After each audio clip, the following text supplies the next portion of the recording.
Sou Daniel Furtado de Souza e o tema da apresentação é Escravidão e Evangelização dos Índios nos Sermões e Cartas de Antônio Vieira.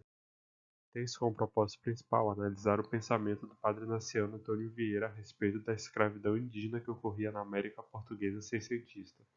Demonstraremos, a partir de seus escritos, que Vieira tinha uma visão única sobre os indígenas, defendendo a sua liberdade para a catequização e servidão da coroa, a não ser em casos específicos, como os de guerra justa. Diferentemente do restante da América Portuguesa, o Grão-Pará-Maranhão tinha mão de obra predominantemente indígena, por vários motivos específicos, como o alto preço do escravo negro, a maior facilidade de obter o indígena e os conhecimentos geográficos que estes apresentavam, que facilitavam a obtenção das drogas do sertão.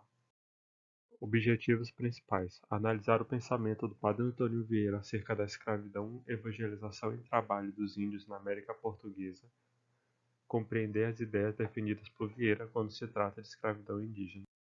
A compreensão do pensamento de Antônio Vieira se dará por meio da relação de seus textos aos contextos históricos e intelectuais em que foram concebidos, conforme a metodologia da interpretação de textos conhecida como contextualismo radical, defendido pelo historiador intelectual inglês Quentin Skinner.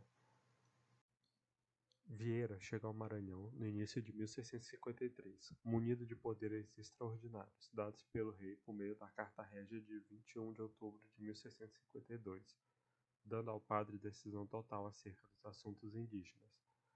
A população, que encontrou nos indígenas a mão de obra que tanto almejava, não se agradou dos planos que Vieira propunha para seus cativos, fazendo com que houvesse conflito durante todo o tempo que Vieira estivesse no Maranhão.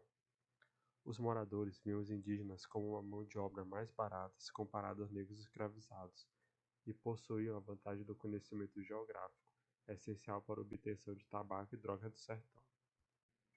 Nesse contexto que Vieira prega seu primeiro sermão no Maranhão, o Sermão das Tentações, de 2 de março de 1653, em que ele critica a cobiça dos moradores pelos indígenas, afirmando que a ganância os levará para o inferno.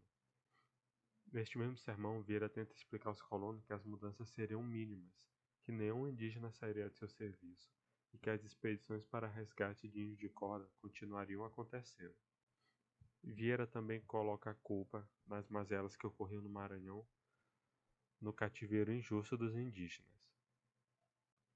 Em cartas enviadas ao rei no ano de 1654, Vieira critica o governo local por usufruir e até facilitar o processo de escravidão indígena. Denuncia a retirada dos indígenas por meio de descimentos ilegais e pede por uma punição mais severa para estes casos.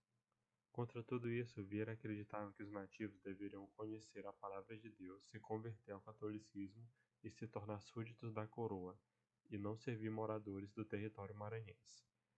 Para o padre, os indígenas representavam o segundo nascimento da cristandade, onde esses novos seres precisavam ser evangelizados e salvos da ignorância.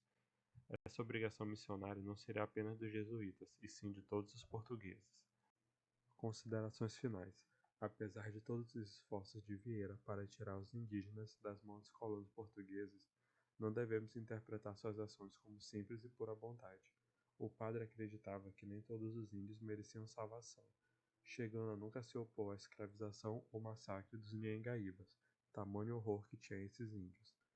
Vieira representava os interesses da coroa e de sua expansão, sendo um colonizador de almas preocupado com a salvação dos índios apenas no campo espiritual.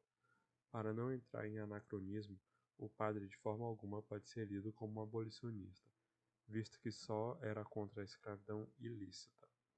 Por trás de seus atos há o seu interesse final de ampliação e manutenção do poder da coroa portuguesa.